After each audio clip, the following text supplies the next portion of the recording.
cosa ti avevano insegnato le reazioni a quella storia su Instagram? Che erano state qualche migliaia, mi ricordo. Sì, perché praticamente io, persona super low profile, metto questa storia su Instagram un anno prima, 2 anni prima. Ciao, io sto aspettando il sangue, vieni a donare. E quindi da qui mi rispondono migliaia di persone: no, ma vengo subito, dove devo venire? E effettivamente nelle risposte mi sono accorta che io non avevo le informazioni. Ho detto, cavolo, io non ho le informazioni per dire come fare, perché io poi effettivamente non l'ho mai fatto. E da qui nasce un po' un periodo per me di formazione su questo tema, fin quando poi dopo anni ho deciso di prendere il tema e farne qualcosa di più grande. Siamo all'Innovation Hub dell'aeroporto Leonardo da Vinci di Roma Fiumicino. È il primo acceleratore di start-up all'interno di un aeroporto in Europa. Qui si sviluppano ogni giorno progetti e soluzioni innovative e da qui parte il nostro viaggio verso i futuri in arrivo.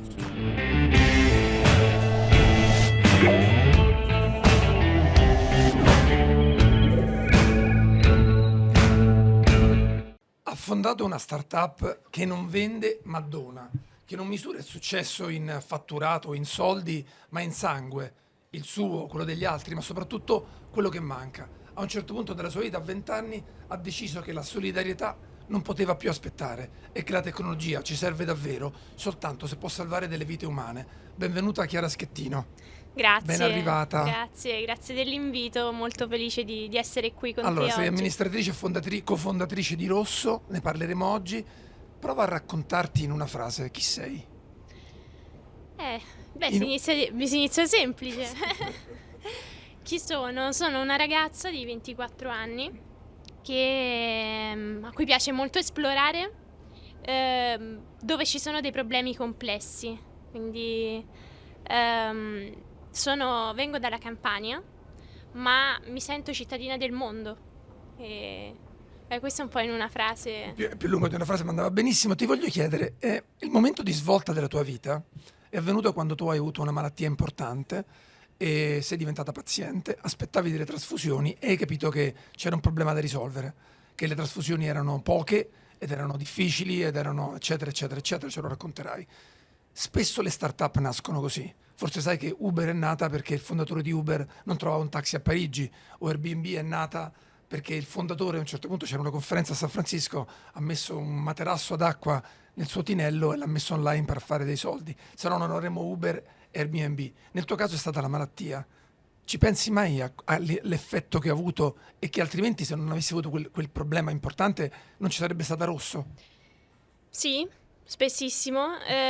Forse correggo, non è stato proprio il momento di svolta, perché diciamo, il momento di svolta credo sia stato a scuola, prima, quindi un po' di anni prima, quando mi sono avvicinata un po' al mondo dell'innovazione, delle start-up, e casualmente, però io credo che non ci sia mai nulla di casuale, mi sono appassionata al mondo della salute. Il Covid, poi c'è stato il Covid, quindi io ero a scuola durante il periodo del Covid, quindi ho vissuto questo periodo di trasformazione, anche di transizione digitale, perché a scuola dovevi iniziare a studiare da remoto con i tuoi professori. Io lì inizio a fare i miei primi esperimenti, le mie prime start-up, fin quando poi c'è stato il momento la svolta. Una svolta che in realtà è stata più un fermarsi, da che io facevo tantissime cose, mi interessava tantissimo il mondo delle aziende, c'è stato un fermare tutto, E ti sei trovata in ospedale. e mi sono ritrovata in ospedale per un lungo periodo. Secondo me, il dopo è stato un momento di svolta, Ma è perché a quel cominciato punto, tutto con un post su Instagram. perché ho iniziato tutto con una storia su Instagram durante la mia malattia. La svolta è stata nel momento di rinascita, una persona che inizia il periodo di guarigione, perché poi c'è dopo che tu affronti una malattia oncologica o oncoematologica, c'è un periodo di 5 anni dove tu vieni seguito, però dopo l'anno clou dove fai le terapie praticamente tu decidi un po' adesso devo riprendere in mano la mia vita, cosa fai?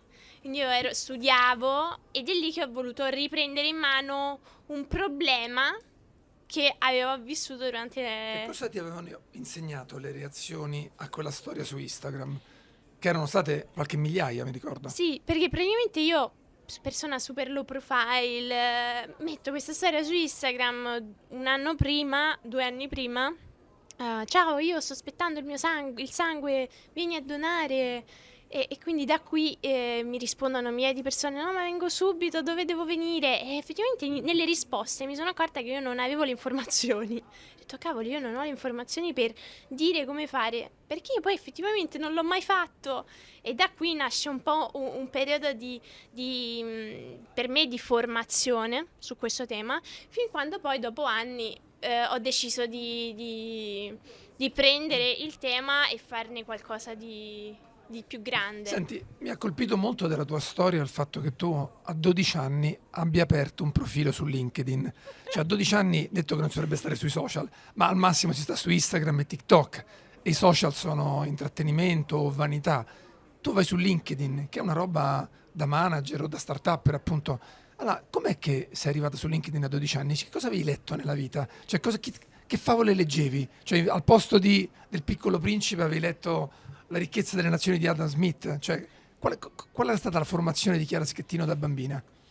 Ma in realtà questa è una cosa molto curiosa. Io leggevo tanto, mm, tante cose che mi venivano consigliate da persone che ovviamente erano più grandi. Quindi appena sentivo, no, perché io nel mio passato ho fatto, oppure io lavoro nel... Andavo e mi informavo, cercavo, leggevo. Stavi alle medie? Ma ero alle medie, sì, sì, sì, sì.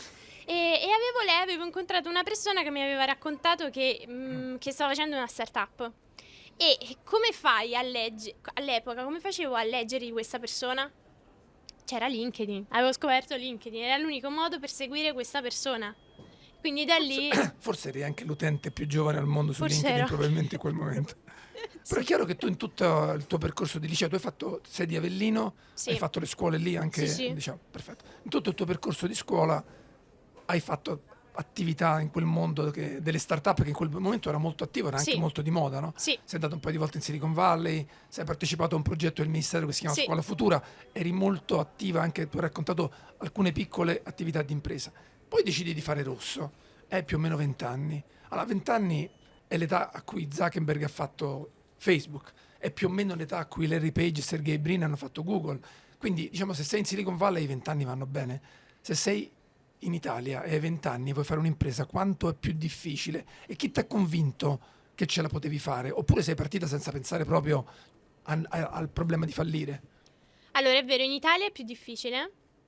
Adesso qualcosa sta cambiando, secondo me, ma è più semplice che tu sia in Italia, che sia negli Stati Uniti, che tu sia in Asia, perché hai una versione a rischio che è completamente diversa da quella di una persona di 30, 40, 50 anni. Spiegala Quindi meglio questa versione a rischio. io non ho pensato fondamentalmente, Oddio, che succede se oddio, che fallisco? succede se fallisco? Oddio, ma cosa sto facendo? Ma dove mi sto invischiando? Cioè, ero completamente, devo essere, anche se avevo fatto degli esperimenti Che ti prima, hanno detto i tuoi genitori quando hai detto che facevi la tua startup? no, non hanno capito bene. Non hanno capito Non hanno bene. però erano già abituati, perché nel periodo del Covid io avevo fatto un'altra startup e mi vedevano chiusa in casa dalla mattina alla notte, facevo letto scrivania, quindi avevano capito che c'era qualcosa che non andava. Quindi Anche quella quando era una startup che aveva a che sì, fare con più o con la meno... salute, sempre il mondo Sì. della salute, quindi avevano capito che più o meno c'era qualcosa che stavo ricominciando. Loro mi hanno sempre lasciato molta carta bianca, fin da piccola, tanto per me hanno fatto i role model, in famiglia, negli amici, lontani, quindi leggere. E io non so, a 15 anni mi ero fissata che volevo andare a vedere la Silicon Valley perché avevo letto da LinkedIn, dai libri, la biografia di Steve Jobs e quindi io volevo andare in Silicon Valley e quindi per Che cosa rappresentava per te o rappresenta l'idea di fare una startup? allora è cambiato ovviamente nel tempo, cioè a 18 anni con i primi esperimenti ti avrei risposto in modo diverso. Oggi abbiamo un team di 15 persone, siamo un team di 15 persone e quindi una grande responsabilità.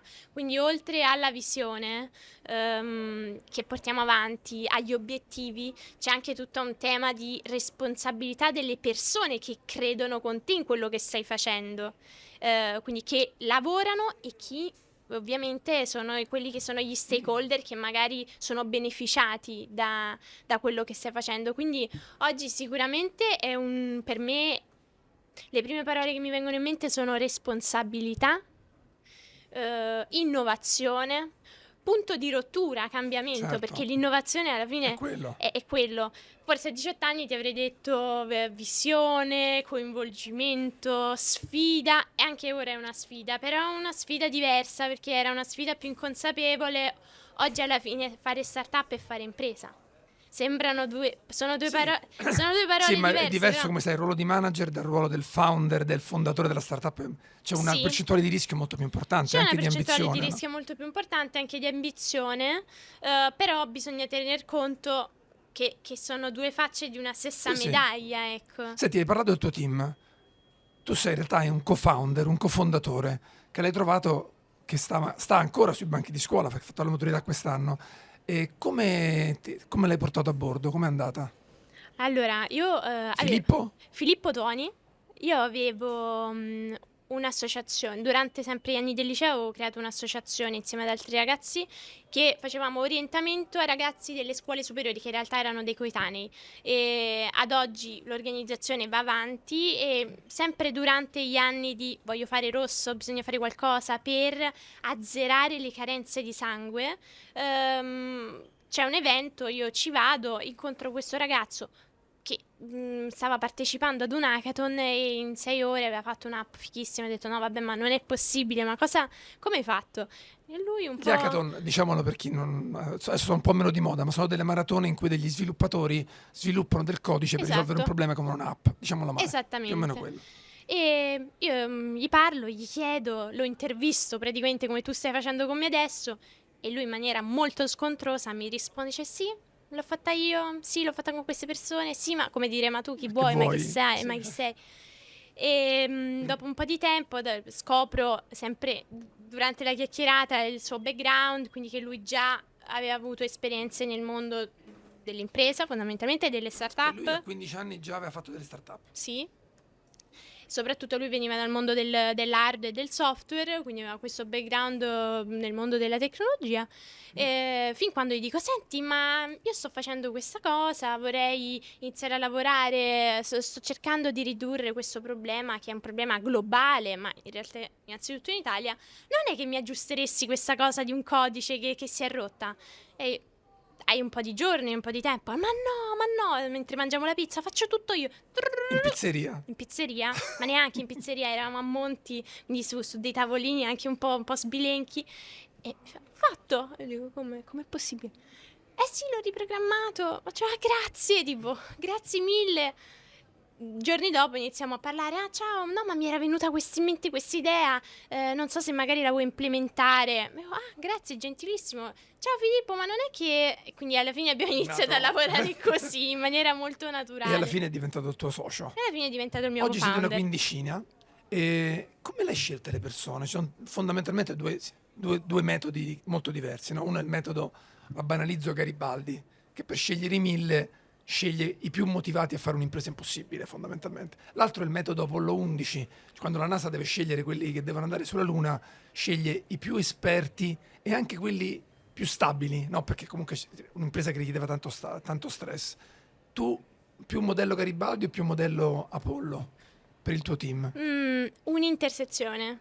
Un po' e un Quindi po'. un po' e un po'. C'è tantissima motivazione, per forza, perché per quello che facciamo.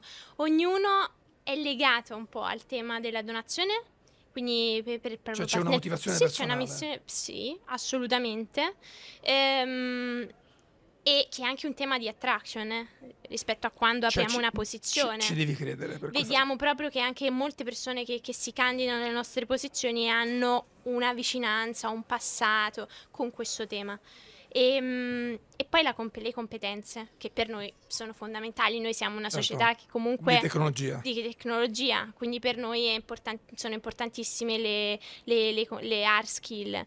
Però Senti, sì. una delle cose che dici spesso nelle tue interviste: vogliamo azzerare l'emergenza sangue entro il 2030.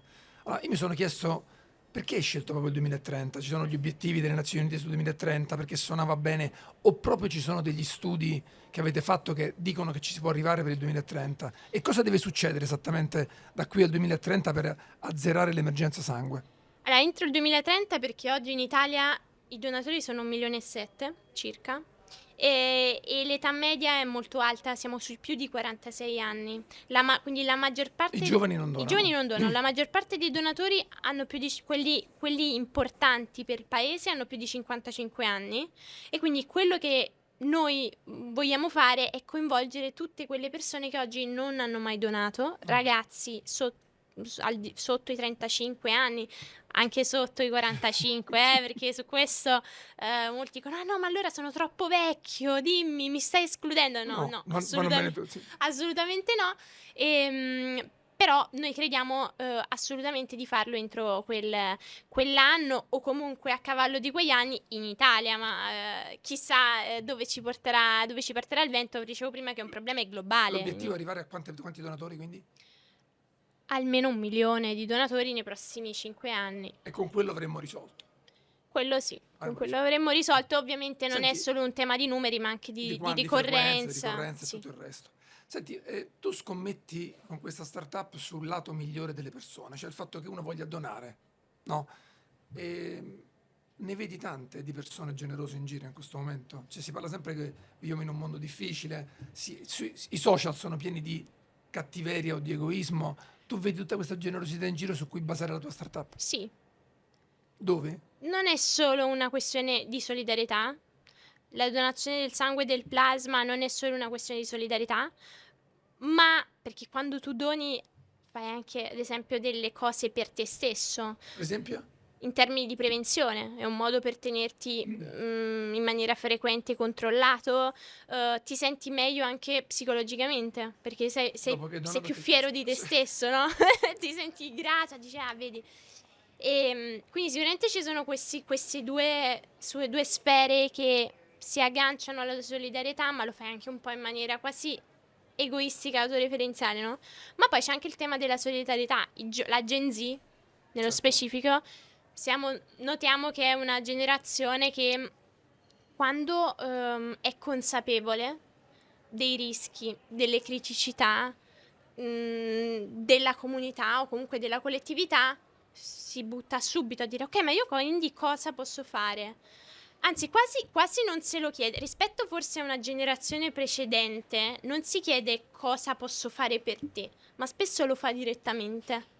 E quindi anche noi come player siamo un po' quel tassello che mancava, perché ovviamente noi non ci sostituiamo alle associazioni del terzo settore, che anzi. comunque anzi le supportiamo, devono fare promozione, ma abbiamo incrementato con un piccolo tassello che questa nuova generazione può fare il passo Quindi direttamente. fondamentalmente, proviamo a spiegarlo che non l'abbiamo ancora detto, tramite un'app tu capisci se puoi donare, vieni connesso a un punto dove puoi donare e entri a far parte di una comunità dove tra Esatto. l'altro ti seguono nel tempo per farti diventare un donatore ricorrente. Esattamente. Non si vince niente? Adesso te la racconto questa. No, si vince, e abbiamo creato tutto Quello che si chiama, no, un la sistema la di gamification. gamification. Esatto, sapevo che arrivavamo lì. Di gamification, dove ovviamente ci sono alcuni vantaggi per i donatori, e non solo, anche per chi magari non può donare, porta un amico, perché anche molto spesso chi non può donare è il primo che porta gli amici, porta la famiglia, è Quindi ambassador del tema. ci sarà questa Sì. evoluzione. Senti, una cosa interessante è che è bella una startup che è fondata sul dono, ma tu hai raccontato la responsabilità anche di avere 15 dipendenti in questo momento, ma cresceranno. Come guadagnate? Allora, ad oggi noi abbiamo un modello che fondamentalmente è basato su anche progetti di responsabilità sociale, ESG, Quindi vuol dire welfare in con le sostanza voi aziende. andate dalle grandi aziende e dite loro: visto che hai degli obiettivi di responsabilità sociale, adotta questo progetto e fallo per i tuoi dipendenti, corretto? Esatto, e Per esempio una delle ovviamente più grandi italiane dei tuoi partner è stato Generali. sì, Generali Italia, il gruppo Lottomatica, c'è P&G, c'è Certo. ce ne sono Quindi diverse. loro hanno, Però la cosa importante è che loro lo facciano su tutto il territorio nazionale. e lo Quindi fanno con i dipendenti. esattamente, e noi coinvolgiamo ovviamente il partner del terzo settore supportandolo, facendo in modo tale che riceva questi nuovi donatori nei territori giusti, insomma. E poi c'è tutta una parte più di supporto, sviluppo, tecnologia del nostro settore, che ovviamente noi siamo un fornitore fondamentalmente di tecnologia che va a ottimizzare quelli che sono i processi digitali per la prenotazione, per insomma il coordinamento, però a quel punto noi siamo una sorta di software house molto molto verticalizzata all'interno di questo settore, perché ovviamente ci vuole un alto qualità di standard, insomma, e bisogna essere molto verticalizzata perché sta inserendo dei software vitali all'interno di ospedali o comunque di organizzazioni che senza il sangue, diciamo così, non si può fare molto purtroppo, quindi Chiara, ti vorrei chiedere una cosa più, diciamo, generazionale. Spesso i ragazzi vengono raccontati come i NEET, no? Che non vogliono studiare, non si vogliono impegnare, eccetera, o, o come dei superficiali. E evidentemente invece i giovani ce ne sono di tanti tipi. Secondo te da cosa dipende? Cioè il tuo fuoco del mattino, quella cosa che tutte le mattine ti motiva a correre, no? E impegnarti per cambiare, da dove nasce? Si insegna, si impara durante la vita, si studia, o è proprio un fatto genetico? Perché? Cioè da dove trovi le motivazioni? mm, sicuramente la parte personale è una parte importante, ovvero io ho notato poi facendo una retrospettiva che ho sempre lavorato su dei temi che comunque mi hanno toccato da vicino.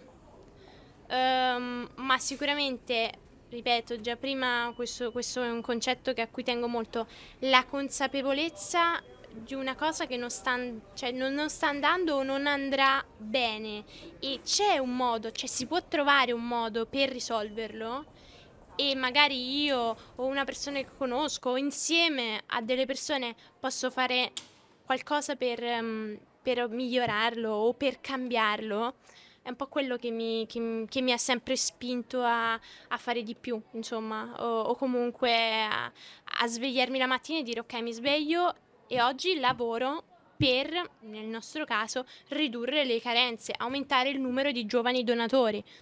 Quindi questo oggi, in passato avevo ovviamente altre sfide, ma anche ad esempio Alla nella... fine è un po' più carattere, cioè ce l'hai di nascita secondo me questo talento.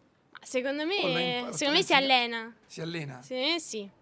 che è una specie di, non di ottimismo, ma poi anche di fame di vivere. Secondo me si allena, sì, sì, è sicuramente un'intersezione tra ambizione, competenze magari imparate nel tempo che possono trasformarsi per essere messe a fattor comune, Certo. ispirazione. Allora, mi interessa una cosa sul tuo metodo.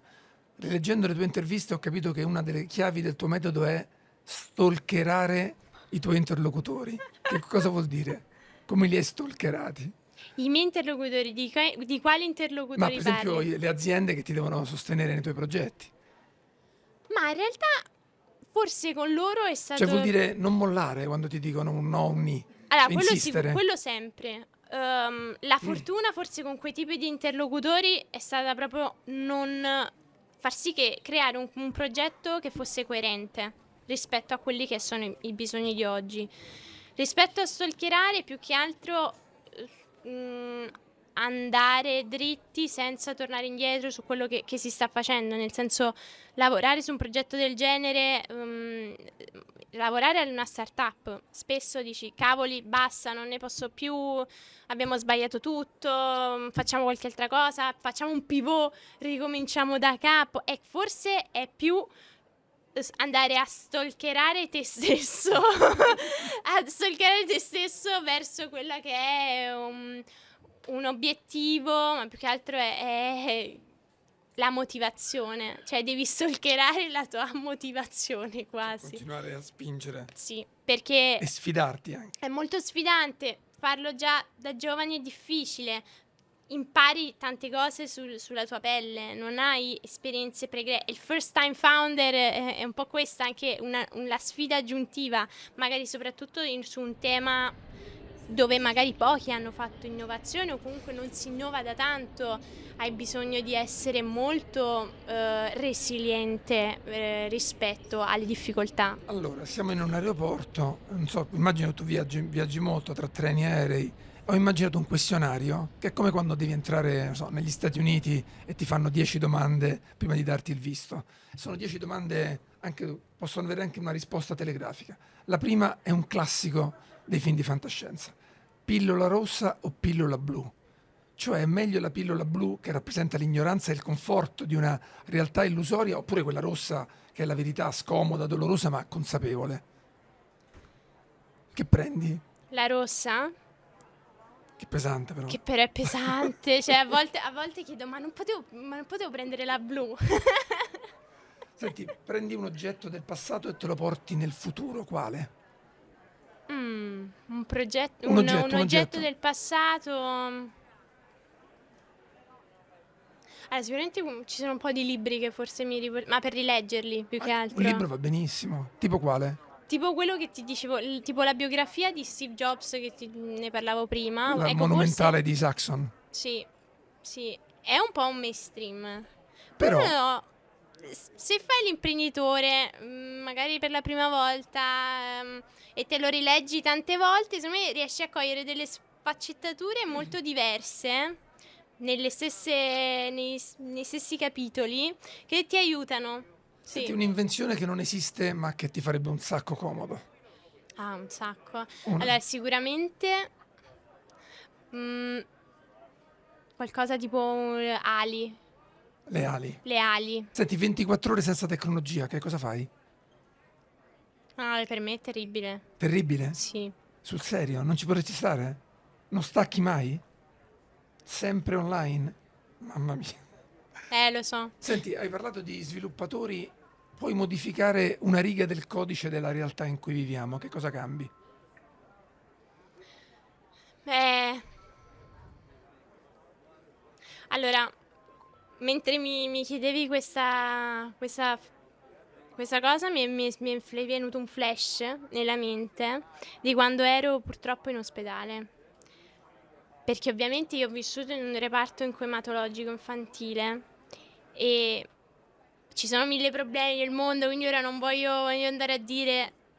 Però sicuramente grazie a te ho conosciuto una dottoressa, una ricercatrice, che lavora su farmaci per pazienti oncologici e insieme in una chiacchierata parlavamo degli effetti collaterali.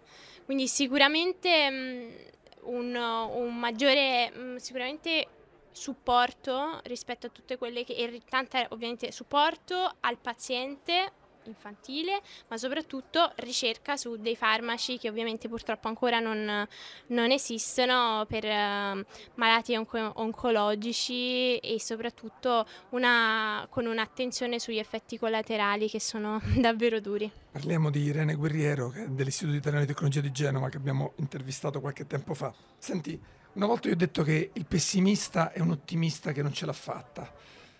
Io sono un ottimista naturale, però circondato dalle brutte notizie che abbiamo adesso. Come si fa a restare ottimisti oggi? Qual è l'antidoto, il vaccino per non farsi vincere dallo scoramento o dal cinismo?